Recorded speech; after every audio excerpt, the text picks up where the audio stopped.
મિત્રો, પ્રાચીન કથા અનુસાર આ ઉત્તરાયણના દિવસે એક વસ્તુનું દાન અવશ્ય કરવું જોઈએ। મિત્રો, દર વર્ષે ઉત્તરાયણનો પર્વ ઉજવવામાં આવે છે। જ્યારે સૂર્યદેવ મકર રાશિમાં પ્રવેશ કરે છે તો આ દિવસને મકર સંક્રાંતિ કહેવામાં આવે છે અને આપણે તેને ઉત્તરાયણ પણ કહીએ છીએ। મકર સંક્રાંતિના દિવસે મકર રાશિના સ્વામી શનિદેવ છે। આ દિવસે સૂર્યદેવ એમના પુત્ર શનિને મળવા માટે આવે છે। આ કારણે આ દિવસને પિતા પુત્રના મિલનનો દિવસ પણ ઉજવવામાં આવે છે।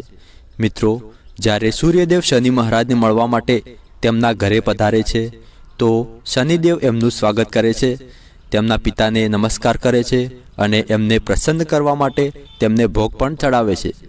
સૂર્યદેવ તેમના પુત્રના આદર સત્કારથી પ્રસન્ન થાય છે અને તેમને આશીર્વાદ પણ આપે છે। ત્યારે શનિદેવ તેમના પિતા સૂર્યદેવને પૂછે છે કે પિતાશ્રી, તમારા આશીર્વાદ હંમેશા અમારા પર બની રહે, બસ આ જ અમારી કામના છે। તમારા આશીર્વાદથી હું પૃથ્વીલોકના મનુષ્યના કષ્ટોને દૂર કરી શકું અને તેમના શુભ અશુભ કર્મોના આધારે તેમને ફળ પ્રદાન કરી શકું। પરંતુ પિતાશ્રી, જો તમારી આજ્ઞા હોય તો હું તમને એક પ્રશ્ન પૂછવા માંગુ છું।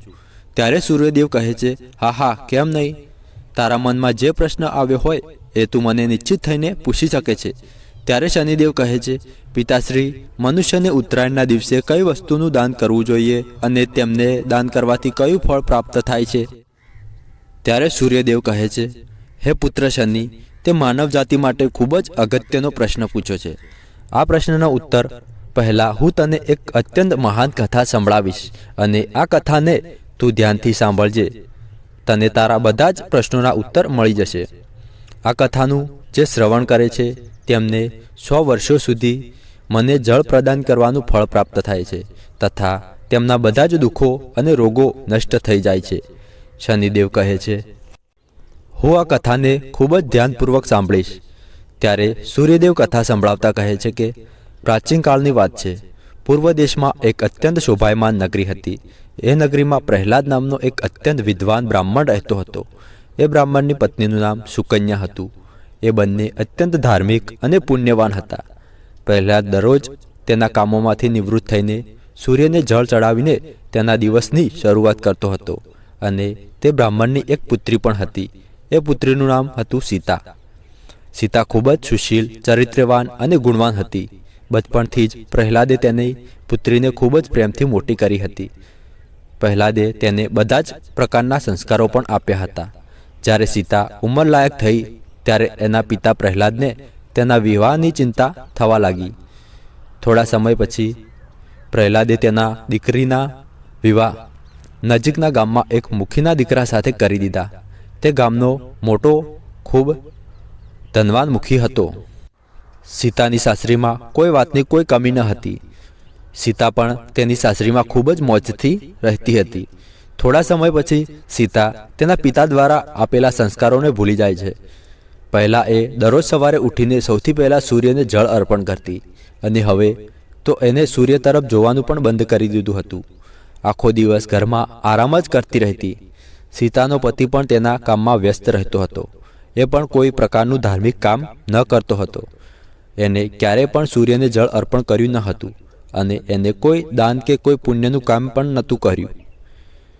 થોડા સમય વીત્યા પછી સીતાના પતિ એક ભયંકર બીમારીથી બીમાર થઈ જાય છે। એને કોઢનો રોગ થાય છે અને બીમારીના કારણે એ ઘરે જ પડ્યો રહે છે। તેથી સીતા અત્યંત દુઃખી થઈ જાય છે। ધીરે ધીરે સીતાની સાસરીની બધી જ સંપત્તિ નષ્ટ થઈ જાય છે। ઘરમાંથી બધું જ ધન સમાપ્ત થઈ જાય છે। તેથી સીતાની સાસરીવાળા ખૂબ જ દરિદ્રતી થઈ જાય છે। પછી સીતાના પિતા તેને મળવા માટે આવે છે। સીતાની અને તેના પરિવારની આવી હાલત જોઈને પ્રહલાદ ખૂબ જ દુઃખી થાય છે અને સીતાને વાત કરી અને સીતાનું ભાગ્યમાં આવું લખ્યું હશે એવું સમજીને એ ઘરે પાછો ફરે છે। ઘરે આવીને પ્રહલાદે સૂર્યદેવને પ્રાર્થના કરે છે અને કહે છે, હે પ્રભુ, મેં તારી દરરોજ સેવા કરી છે અને રોજ તમને જળ અર્પણ કર્યું છે, તો પણ મારી પુત્રીને આટલું કષ્ટ કેમ મળ્યું? પછી એ જ રાતે ભગવાન સૂર્યદેવ પ્રહલાદના સપનામાં આવે છે અને કહે છે, હે વત્સ, તારી પુત્રી એના કર્મોના ફળ ભોગવી રહી છે।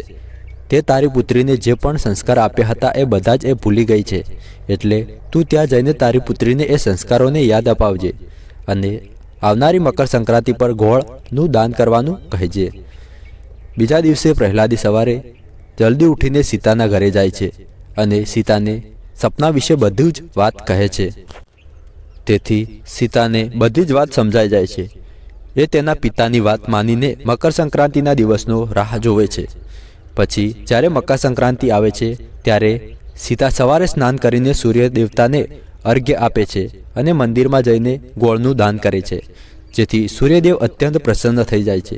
સીતાને આશીર્વાદ પ્રદાન કરે છે. સીતાના પતિના કોળના રોગો પણ નષ્ટ થઈ જાય છે અને તેમને કામદેવ સમાન સુંદર રૂપ પ્રાપ્ત થાય છે. તો મિત્રો, હવે આપણે વિડીયોમાં જાણીશું કે મકર સંક્રાંતિના દિવસે કઈ વસ્તુનું દાન કરવું જોઈએ. સંક્રાંતિ દિવસે સફેદ તલના લાડુ બનાવવામાં આવે છે, પરંતુ આ દિવસે કાળા તલના લાડુ પણ ખૂબ જ મહત્વ છે. આ દિવસે કાળા તલ અને ગોળથી બનેલા લાડુનું દાન કરવાથી શનિદેવની કૃપા પ્રાપ્ત થાય છે અને જીવનમાં ચાલી રહેલી બધી જ પરેશાનીઓથી શનિદેવ મુક્તિ અપાવે છે. ઉત્તરાયણના દિવસે તમે મંદિરમાં જઈને અથવા તમારા દ્વાર પર આવેલા કોઈ ગરીબને કાળા તલના લાડુ અવશ્ય દાનમાં આપવા જોઈએ અને શનિદેવને પ્રાર્થના કરવી જોઈએ કે શનિદેવ તમારી મનોકામના અવશ્ય પૂરી કરશે. ઉત્તરાયણના દિવસે તલ અને ગોળના બનેલા લાડુને કોઈ સુહાગણ સ્ત્રીને 14ની સંખ્યામાં દાન કરવા જોઈએ. એનાથી ભગવાન સૂર્યદેવ પ્રસન્ન થાય છે અને ઘરમાં શુભ સૌભાગ્યમાં વૃદ્ધિ થાય છે. જો ઘરમાં કંકાસનો માહોલ હોય, વાદ વિવાદ અથવા લડાઈ ઝઘડા થતા હોય તો એક મુઠ્ઠી કાળા તલ લઈને ઘરના દરેક સદસ્ય ઉપર 7 વાર ફેરવીને એને ઉત્તર દિશામાં ફેંકી દેવા જોઈએ. આવું કરવાથી ઘર પર લાગેલી બુરી નજર ઉતરી જાય છે અને લડાઈ ઝઘડા પણ સમાપ્ત થઈ જાય છે અને ઘરમાં સુખ શાંતિ બની રહે છે. ચંદ્ર, શુક્ર અને રાહુ દોષના કારણે ઘર પર જે પણ સમસ્યાઓનું નિર્માણ થઈ રહ્યું છે એનાથી છુટકારો મેળવવા માટે ઉત્તરાયણના દિવસે ગૌ માતાને લીલો ચારો ખવડાવવો જોઈએ. આ દિવસે દ્વાર પર આવતી ગાયને લીલો ચારો ખવડાવવાથી એને નમસ્કાર અવશ્ય કરવા જોઈએ. ગૌ માતાના આશીર્વાદથી બધા જ ગ્રહોના દોષો નષ્ટ થઈ જશે. ઉત્તરાયણના દિવસે રાત્રે ઊંઘતા પહેલાં આ એક ઉપાય અવશ્ય કરવો જોઈએ. એનાથી માનસિક કષ્ટોથી મુક્તિ મળે છે. સૂતા પહેલાં એક તાંબાના લોટામાં શુદ્ધ જળ ભરીને આપણા માથા નીચે કે ખાટલા નીચે કે પલંગ નીચે રાખવો જોઈએ અને સવારે ઉઠો ત્યારે એ પાણીને ગ્રહણ કરવું જોઈએ. એનાથી શારીરિક અને માનસિક રોગોથી મુક્તિ મળે છે. ઉત્તરાયણના દિવસે સૂર્યદેવની કૃપા પ્રાપ્ત કરવા માટે એક ચાંદીનો સિક્કો અથવા તાંબાનો સિક્કો નદીમાં પ્રવાહિત કરવો જોઈએ, કેમ કે તાંબાને સૂર્યદેવનું ધાતુ માનવામાં આવે છે. આ દિવસે તાંબાની વસ્તુઓનું દાન કરવાથી અથવા તાંબાના પત્રમાં જળનું સેવન કરવાથી બધા જ પ્રકારના રોગોથી છુટકારો મળે છે. જો આવું કરવું સંભવ ના હોય તો ગોળ અને કાચા ચોખાને એક લાલ કપડામાં બાંધીને નદીમાં પધરાવવા જોઈએ. આવું કરવાથી કુંડલીમાં સૂર્યદોષ હોય તો એનાથી મુક્તિ મળે છે. મકર સંક્રાંતિના દિવસે ઘીનું દાન કરવું ખૂબ જ શુભ હોય છે. આ દિવસે ઘીનું દાન કરવાથી સુખ, સમૃદ્ધિ અને ભૌતિક સુવિધાઓની પ્રાપ્તિ થાય છે. તો મિત્રો, આ હતી કેટલાક વસ્તુઓનું દાન જે તમારે મકર સંક્રાંતિના દિવસે અવશ્ય કરવું જોઈએ. તો મિત્રો, આશા કરું છું કે તમને આ વિડીયો પસંદ આવ્યો હશે. આવ્યો હોય તો એક લાઈક, ચેનલને સબસ્ક્રાઈબ અને કોમેન્ટ બોક્સમાં જય શનિદેવ અવશ્ય લખી લેજો.